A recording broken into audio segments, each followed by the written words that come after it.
Mateus cresceu com a sensação constante de que nunca era o bastante.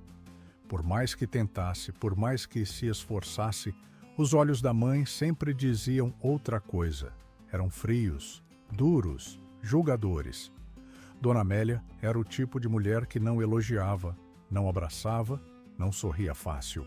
Tudo nela era medida, limite, vigilância. E o amor? Ele até suspeitava que existia, mas era do tipo que se esconde atrás de ordens, cobranças e silêncios longos. O pai morreu quando Mateus tinha 10. Um infarto fulminante durante o trabalho, na oficina da cidade. Foi o último momento em que ele viu a mãe chorar. Mas mesmo aquele choro não foi um desabafo. Foi contido, escondido atrás da porta do banheiro. No dia seguinte, ela já estava em pé, lavando louça, penteando o cabelo e dizendo que a vida continua. A partir dali, Mateus entendeu que mostrar emoção era fraqueza e que na casa deles, fraqueza era inaceitável. A adolescência foi uma guerra fria. Ele com os fones no ouvido, ela com as regras no papel. Horário para tudo, cobrança por tudo. Não deixa a toalha molhada na cama. Vai estudar em vez de reclamar. Coma calado. Não retruque. Às vezes ele tentava, fazia um desenho para ela. Tirava uma nota boa, contava uma piada. Mas tudo morria no mesmo lugar, naquele rosto fechado, naquela boca que só se abria para corrigir, nunca para acolher. Aos 17, quando passou na faculdade em outra cidade, arrumou as malas em silêncio e foi embora. Ela só disse: "Não esqueça os documentos e boa sorte." Foi a última vez que moraram sob o mesmo teto. A distância virou um alívio. Mateus nunca dizia isso em voz alta, mas se sentia leve longe dela. Começou a construir sua vida, fazer seus próprios rituais, descobrir outro tipo de gente. Amizades mais calorosas, amores mais leves, e mesmo assim, algo nele parecia sempre tenso. Um travamento interno que não passava. Ele culpava a criação, culpava a mãe, mas nunca encarava de frente. O tempo passou. Veio o trabalho, os boletos, as crises, os recomeços. E a mãe? Ficou no canto da memória. Às vezes uma mensagem no Natal, um parabéns no aniversário, rápido, frio, mecânico. Até que um dia o telefone tocou, número fixo. Ele quase não atendeu. Alô? É o Mateus? Aqui é a Dona Lúcia, vizinha da sua mãe. Dona Lúcia? O que houve? É sobre a Amélia. Ela está doente, filho. E não é gripe não, é câncer. Já está bem avançado. Mateus travou. Câncer? Ela não quis contar para ninguém. Foi no médico sozinha. Só me deixou te avisar agora, porque está perto. Ele sentou. A cabeça girava. Mas por que ela não me ligou? Você conhece a sua mãe, né? Orgulho demais e talvez medo. Mateus agradeceu, desligou e ficou ali, parado, sentado na beira da cama, encarando o chão. Foram dias remoendo aquilo, orgulho contra saudade, raiva contra arrependimento, memórias ruins contra o peso do sangue. Ele não sabia o que fazer.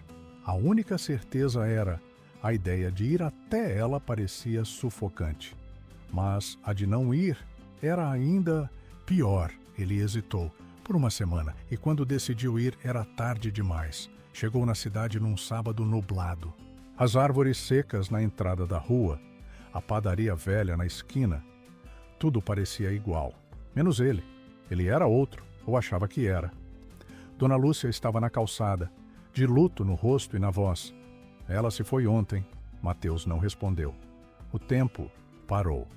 Os sons do mundo diminuíram. A casa estava aberta. Entrou devagar. A sala ainda com os móveis dos anos 90. A TV de tubo. A poltrona de sempre. O cheiro da cera no chão.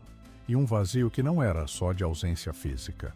Era de ausência de palavras, de toques, de tudo o que nunca existiu ali dentro. Na mesa, um porta-retrato com a foto dela nova. E do lado, um bilhete de Dona Lúcia. Deixei o quarto dela como estava. Se quiser entrar, fique à vontade. Ela falava de você mais do que parecia. Mateus encarou a porta do quarto. Aquela porta que passou a infância evitando, a adolescência ignorando, e a vida inteira fingindo que não existia. Respirou fundo e entrou. O quarto estava quase intocado, a cama arrumada, um terço no criado mudo, um armário antigo encostado na parede com as portas fechadas. Havia um perfume leve no ar, misturado com naftalina e lavanda. Tudo estava limpo, silencioso, quase sagrado. Mateus caminhou devagar, sentia que invadia algo e, ao mesmo tempo, era a primeira vez que se permitia entrar ali de verdade. Os pés pisavam um chão familiar, mas o coração parecia em território desconhecido. Sobre a cômoda, uma caixinha de madeira com a tampa entreaberta chamava a atenção. Mateus abriu. Dentro, alguns poucos objetos. Um colar de pérolas barato, provavelmente presente antigo de algum aniversário esquecido. Uma carta nunca enviada, com seu nome no destinatário e um selo vencido. E um caderno de capa dura, simples, marrom, com as pontas gastas. Era um diário. Ele parou. Segurou o caderno nas mãos como quem segura algo frágil demais para existir. E por alguns segundos, hesitou. Mexer ali era invadir. Era abrir uma caixa de Pandora. Era ouvir tudo o que ela nunca disse. E talvez fosse tarde para responder. Mas algo nele, talvez a culpa, talvez a saudade, virou a página. Na primeira folha havia uma frase escrita com letra firme. Se um dia você ler isso, Mateus, me perdoa por não ter sabido amar do seu jeito. O mundo dele congelou. Era a letra dela, Dona Amélia. A mesma que nunca dizia, eu te amo. Agora deixava registrado em tinta azul algo que doía mais do que um tapa, algo que tocava onde ele nunca deixava tocar. Ele se sentou na beirada da cama e continuou lendo. As páginas eram curtas. Algumas tinham só 2 ou 3 frases. Outras, desabafos longos, rasurados, remendados com palavras envergonhadas. Mas todas tinham algo que ele nunca imaginou: sinceridade. Ali, ela falava da dor de criar um filho, sozinha, do medo de errar, do peso de ser forte o tempo todo, das noites em que chorava escondida para não assustá-lo, dos aniversários em que ela queria ligar, mas não sabia como começar a conversa, das mensagens que ela escrevia e apagava antes de enviar. Mateus sentia cada frase como um soco no peito. Ela dizia que sentia orgulho dele, que ouvia histórias dele pela vizinhança e escondia os recortes de jornal com medo que ele zombasse, que mesmo de longe rezava por ele todo dia, que cada silêncio dela era um escudo, mas por dentro ela gritava. Num trecho, ela escreveu: eu não sei ser doce, nunca soube, minha mãe também era assim. A gente aprende a amar do jeito que ensinaram pra gente. E às vezes ninguém ensinou. Aquilo bateu fundo. Mateus sempre achou que ela era fria por escolha. Nunca considerou que ela fosse fria por trauma, por repetição, por medo. Mais adiante, preso entre 2 páginas, havia um bilhete solto, escrito num papel amarelado. Era curto. O último abraço que você recusou foi o que mais me doeu. Ele se lembrou. Foi numa visita rápida, anos atrás. Ela tentou abraçá-lo na porta. Ele estava com pressa. Virou o rosto. Fingiu não ver. Deu 2 tapinhas no ombro dela e foi embora. Na hora não sentiu nada. Agora sentia tudo. As mãos dele apertavam o diário como se fosse a última chance de tocar nela. E foi nesse momento que ele percebeu. A mãe dele não era só aquela mulher fechada e dura. Era uma mulher que carregava o peso de uma vida inteira engolindo o que sentia. E que, mesmo sem saber como demonstrar, amava do jeito que conseguia. Mateus ficou ali por horas, lendo, relendo, chorando em silêncio. As palavras dela, finalmente, livres, atravessavam os anos de distância. Ele olhou em volta. A cama onde ela dormia, o armário onde guardava roupas velhas, o espelho onde ela se penteava todo dia. Tudo estava ali, mas ela não. E mesmo assim, era como se ela estivesse mais presente do que nunca. Naquele instante, ele entendeu. Talvez o abraço que ele recusou, ele nunca mais pudesse dar. Mas o perdão, esse ainda podia entregar, nem que fosse tarde. Mateus passou mais 2 dias na casa da mãe, sozinho. Era estranho estar ali, mas estranho ainda era não querer sair. Aquela casa, que antes parecia uma prisão de memórias duras, agora era um campo minado de lembranças que finalmente faziam sentido. Ele relia o diário todos os dias. Cada leitura trazia um peso diferente. Às vezes raiva, outras vezes arrependimento. Mas, acima de tudo, um vazio, o de ter descoberto a verdade. Tarde demais para ouvir da boca dela. Num trecho mais recente, escrito com a letra um pouco trêmula, ela dizia: "Se eu não estiver mais aqui quando você ler, quero que saiba, eu sempre esperei sua volta, mesmo sem saber como te receber." Aquilo corroía por dentro. Ela estava ali o tempo todo, esperando. E ele estava ocupado demais cultivando mágoa. No terceiro dia decidiu fazer algo que nunca imaginou. Abriu o armário dela, não por curiosidade, mas por necessidade. Queria entender quem era essa mulher que ele nunca enxergou. Ali dentro, entre casacos antigos e vestidos de missa, havia uma caixa de papelão com o nome dele escrito a caneta: Mateus. Abriu. Fotos de infância, boletins escolares, desenhos amassados, lembrancinhas de festas juninas. Uma mecha de cabelo, provavelmente do primeiro corte. Um cartão de Dia das Mães escrito com garranchos de criança. "Mamãe, eu te amo." Mateus não lembrava de ter escrito aquilo, mas ela lembrava. Guardou por décadas. No fundo da caixa havia um envelope pardo lacrado com fita adesiva. Escrito: "Para ser entregue a Mateus, só se ele voltar." As mãos tremeram. Abriu.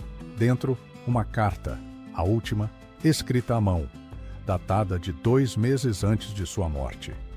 "Filho, se você estiver lendo isso, é porque venceu o orgulho e voltou. Talvez eu já tenha partido, e isso me parte também. Eu sei que falhei em muitos momentos, mas você precisa saber, cada bronca foi medo, cada silêncio, insegurança, cada ausência, falta de ferramentas. Você sempre foi meu maior amor e meu maior medo. O medo de repetir os erros da minha mãe. Você foi embora, eu entendi. Não te culpei, mas cada aniversário seu que passei sozinha, eu acendia uma vela na capela, não para pedir, mas para agradecer por você estar vivo, mesmo longe de mim. Perdão por não ter sido colo, perdão por não ter sido abraço, perdão por ter sido um muro quando você precisava de ponte. Mas saiba, mesmo sendo parede, eu sempre quis te proteger do vento." Mateus encostou a testa nos joelhos e chorou. Chorou por tudo que não disse. Chorou pelo tempo que desperdiçou. Chorou pela dureza que herdou dela, sem perceber. Naquela noite, ele decidiu dormir no quarto dela. Apagou a luz, deitou na cama onde ela passara os últimos dias, e abraçou o diário como se fosse ela. Não era o abraço que ele recusou, mas era o mais próximo que podia ter agora. E por um instante, naquela escuridão silenciosa, jurou sentir um cheiro leve de lavanda e um calor no peito, como se, de alguma forma, ela ainda estivesse ali e tivesse, enfim, conseguido abraçá-lo de volta. Na manhã seguinte, Mateus acordou com o barulho do sino da igreja. Era domingo, a missa das 8. Ele olhou ao redor, desorientado por um instante. Ainda estava na cama dela, o diário sobre o peito, o envelope aberto na cômoda, as lembranças espalhadas pelo quarto. Por um momento, quis acreditar que aquilo tinha sido um sonho, mas não era. Era real, e era dele. Tomou café sozinho na cozinha, onde tantas vezes comeu calado. Sentou na mesma cadeira de quando era criança. A mesa parecia menor agora. Ou talvez ele é que tivesse crescido, finalmente. Enquanto mexia no café já frio, bateu à porta. Era Dona Lúcia. "Posso entrar, meu filho?" "Claro, Dona Lúcia. Desculpe a bagunça." "Bagunça? Tá tudo tão bonito. Parece que a casa tá viva." Ela olhou em volta com um sorriso triste, mas sincero. "Sua mãe te esperou até o fim, sabia?" Mateus baixou a cabeça. "Eu devia ter vindo antes." "Cada um vem quando consegue, Mateus. O importante é ter vindo." Ele mostrou o diário. Contou da carta. Leu trechos em voz alta. Dona Lúcia chorou. Ele também. Ela te amava? Era só do jeito dela? Duro, torto.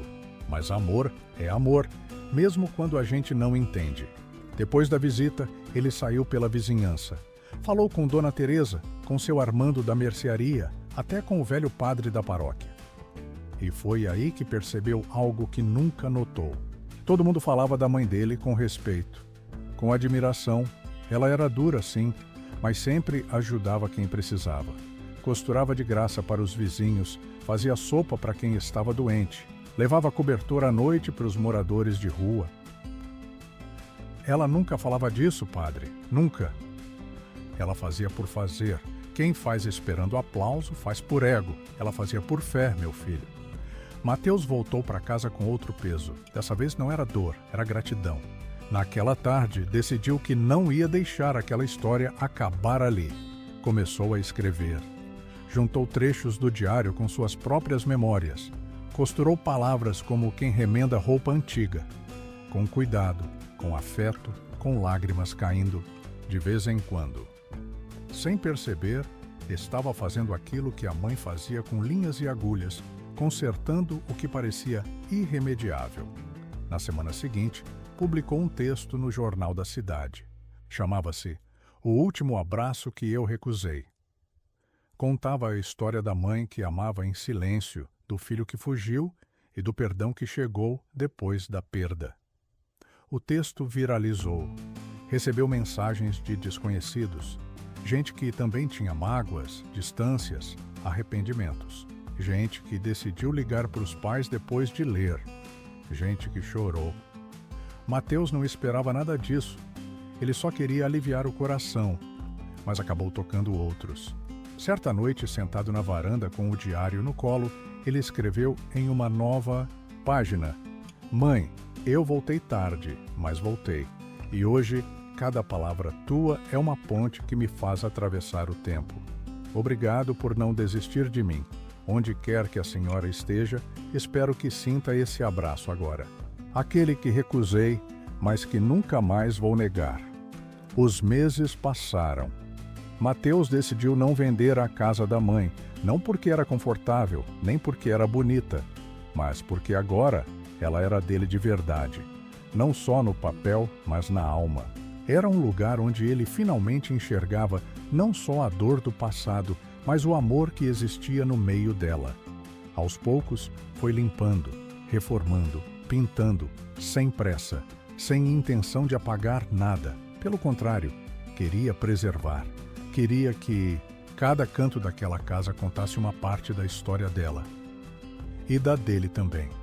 Transformou o quarto dela numa pequena biblioteca. Lá, deixou o diário sobre uma prateleira, dentro de uma caixa de vidro. Não como relíquia, mas como lembrança viva de que a verdade, quando escrita com o coração, atravessa até a morte. As pessoas começaram a visitar. Amigos, vizinhos, gente que leu o texto no jornal, gente que queria entender como se perdoa alguém que já partiu. E ele recebia, ouvia, conversava. Certa tarde, uma moça chegou com a filha pequena. "Oi, você que é o Mateus?" "Sou, sim.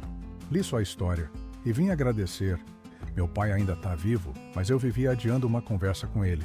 Depois do que li, eu tive coragem, a gente se entendeu e hoje ele está aqui comigo." Ela apontou para o carro. Um senhor acenava da janela com os olhos marejados. Mateus sorriu, apertou o coração e pensou: Talvez o abraço que eu neguei esteja alcançando outros braços agora. Na primavera, fez uma missa em homenagem à Dona Amélia. Não foi um evento grande, só os antigos vizinhos, alguns familiares distantes e pessoas que aprenderam a amá-la através das palavras do filho. Na homilia, o padre falou: às vezes, o amor se esconde atrás de silêncios, mas Deus vê até o amor que não foi dito e transforma até a dor em reencontro. Depois da missa, Mateus caminhou até o túmulo. Levava consigo duas coisas: o bilhete do diário e uma flor colhida do jardim da casa. Colocou os dois sobre a lápide e sussurrou: eu te perdoo, mãe, e espero que me perdoe também. Fechou os olhos e por um breve segundo sentiu calor nos ombros. Não era o sol, nem o vento. Era algo que não se explica, só se sente. Um abraço, não físico, mas eterno. No caminho de volta para casa, o céu alaranjado da tarde parecia diferente, mais vivo, mais calmo. Mateus abriu o portão, olhou em volta e sorriu. E pela primeira vez desde menino, falou em voz alta, sozinho, com leveza no peito: tô em casa, mãe. E estava mesmo. Não só naquela casa, mas dentro de si, onde, enfim, ela também morava em paz.